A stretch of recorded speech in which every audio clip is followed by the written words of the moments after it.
अंधा बालक। हमें बिना किसी को बेकार ज्ञान देने से बचना चाहिए।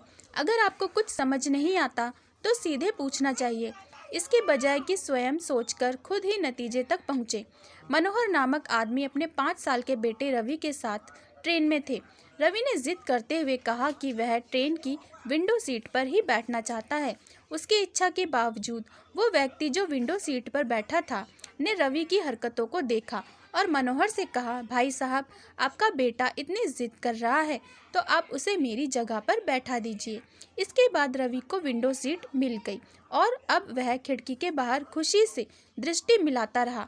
ट्रेन में कई और लोग थे और रवि के सामने एक औरत भी थी जो ध्यान से उसे देख रही थी। रवि की विचारधारा अलग अलग थी। उसने ट्रेन चलते समय अपने पिता से कहा, पिताजी देखिए, पेड़ कैसे पीछे हट रहे हैं। यहाँ तो बड़ी बड़ी इमारतें भी पीछे जा रही हैं।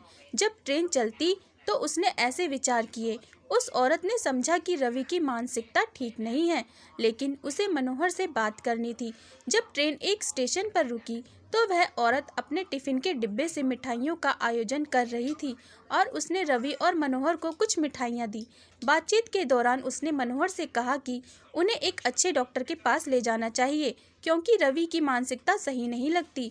मनोहर ने मुस्कुराते हुए उस औरत की ओर देखते हुए कहा, मैडम, मैं अपने बेटे को अभी ही डॉक्टर के पास से ही लेकर आ रहा हूँ। उसने 5 साल बाद आज ही आंखें खोली हैं और उसके लिए सब कुछ नया है। सीख, हमें बिना विचार किए कुछ नहीं बोलना चाहिए। कहानी पसंद आई हो तो प्लीज़ चैनल को लाइक एंड सब्सक्राइब ज़रूर करें। धन्यवाद।